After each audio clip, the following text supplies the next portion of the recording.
आज मैं आपको एक छोटी सी कथा सुनाता हूँ। एक बार की बात है, दो बहनें चक्की में आटा पीस रही थी। अब उसमें से जो छोटी बहन थी वो समय समय पर छोटे छोटे गेहूं के दाने उठाकर खाते जा रही थी, उसका आनंद उठा रही थी। अब देखते देखते आटा पिस चुका था। अब पिसा हुआ आटा लेकर दोनों बहनें घर लौट रही थी और लौटते लौटते मार्ग में अचानक से कहीं से गाय का बछड़ा आ जाता है। दोनों बहनें भयभीत हो जाती हैं और उनके हाथ से वो आटा गिर जाता है, मिट्टी में मिल जाता है। अब इस पूरे घटनाक्रम में यदि थोड़ा बहुत लाभ किसी का हुआ, थोड़ा बहुत आनंद किसी को मिला, तो वो कौन था? छोटी बहन, जिसने बीच बीच में गेहूं के दाने उठाए और खाए। थोड़ा ही सही, उसमें से आनंद तो प्राप्त किया। अब ऐसा ही हमारे जीवन में भक्ति और प्रेम को लेकर होता है। मनुष्य अपने जीवन के दैनिक कार्यों में इतना उलझ जाता है, प्रतिदिन बस कार्य कार्य कार्य कार्य कार्य करता जाता है और उसमें भक्ति और प्रेम के लिए समय निकाल ही नहीं पाता। देखिए, जीवन में भक्ति और प्रेम के जो छोटे छोटे दाने हैं, ये आप खाते रहेंगे तो इसी से आपका पेट भरेगा, बाकी सब व्यर्थ चले जाने वाला है।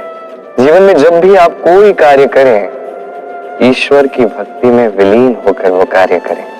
और जब भी समय मिले तो उस समय आपके अपनों को दें, जिनसे आप प्रेम करते हैं। उनका ध्यान रखिए, उनके शुभ चिंतक बनिए। ये प्रेम और भक्ति के छोटे छोटे दाने, यही आपके जीवन को संपन्न करेंगे। कुछ व्यक्ति सदैव व्यतीत रहते हैं, कहते हैं कि दूरियों के कारण उनका प्रेम समाप्त हुआ।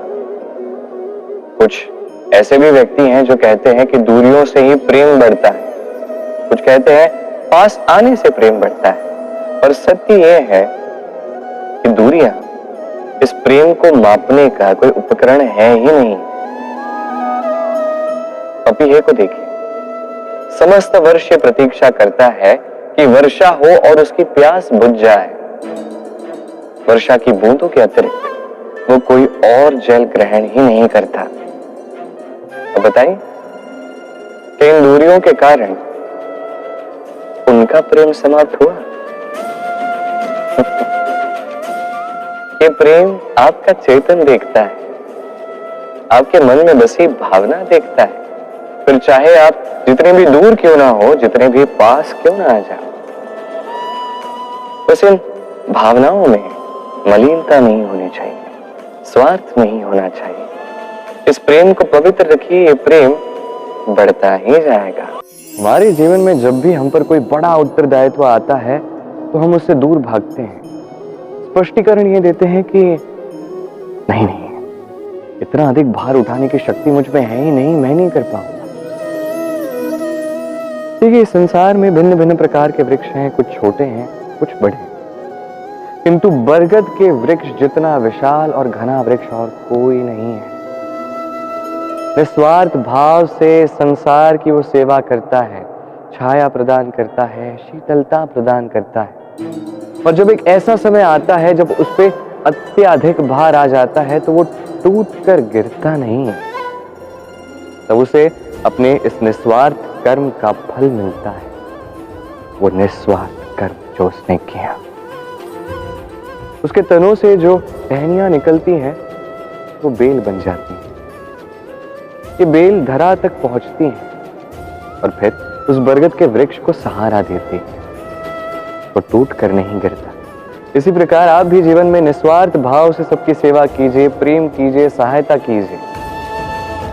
जब आप पर अत्यधिक भार आ जाएगा तो यही सब लोग आपकी सहायता के लिए आएंगे, आपकी शक्ति बनेंगे और आप बरगद के वृक्ष की भांति महान और विशाल बन जाएंगे। हम में से अधिकतर लोग किसी न किसी महाशक्ति के अस्तित्व को स्वीकार करते हैं। हम मानते हैं कि ये वो महाशक्ति है जिसका प्रभाव, जिसकी कृपा सदैव हम पे बनी रहती है। हमारे कर्मों पर, हमारे कर्म फल पर सदैव इसकी दृष्टि होती है। कुछ इसे ईश्वर मानते हैं, तो कोई इसे पितृ मानता है, तो कोई किसी पालतू जीव में महाशक्ति को देख लेता है, तो कोई किसी वस्तु में। हर एक की अपनी मान्यता है। किंतु उस शक्ति से आशीष प्राप्त करने के लिए या कोई इच्छा मांगने के लिए हम कभी ना कभी मंदिर जाते हैं। इस मंदिर शब्द की स्थापना कैसे हुई, पहले ये समझते हैं। मंदिर, इस शब्द का आरंभ होता है मन से।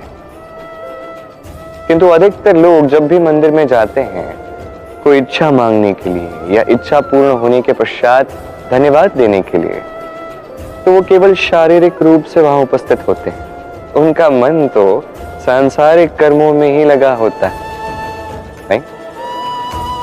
अब बताइए इसका क्या अर्थ है? यदि आप मंदिर में मन ही नहीं ले गए तो भला क्या लाभ होगा? मंदिर में जाके इस मन को ईश्वर को पूर्ण रूप से समर्पित कर दीजिए। इस मन से ईश्वर की आराधना कीजिए। वस्त्र हम सभी को भाते, हमारे जीवन यापन के लिए भी आवश्यक है। हम सदैव प्रयास करते हैं कि वो वस्त्र पहने जो हम पे सबसे अच्छे दिखे। किंतु कभी इस बात का आभास हुआ है कि कुछ वस्त्र यदि स्वच्छ हो तो पुराने होने पर भी वो अच्छे ही लगते हैं। वैसे ही जैसे भोजन यदि सादा हो, अत्यधिक स्वादिष्ट भी ना हो, किंतु यदि वो गर्म हो, ताजा हो तो खाने में अच्छा लगता है। उसी प्रकार कोई व्यक्ति हो जो सुंदर ना हो किंतु उसकी वाणी मीठी हो तो वो व्यक्ति सबको भाता है। कोई व्यक्ति धनवान भले ही ना हो किंतु यदि वो गुणी हो तो इस संसार में आदर पाता है। इसलिए कभी इस बात से दुखी मत होइएगा कि आपके पास भौतिक संसाधन नहीं है।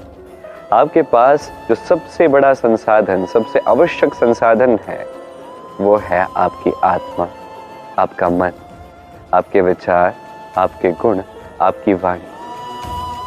इसे सदैव शुभ रखिए और सदैव अपने साथ रखिए। धन संचित किया जा सकता है और इसीलिए धन सबसे अधिक मूल्यवान संपत्ति नहीं है।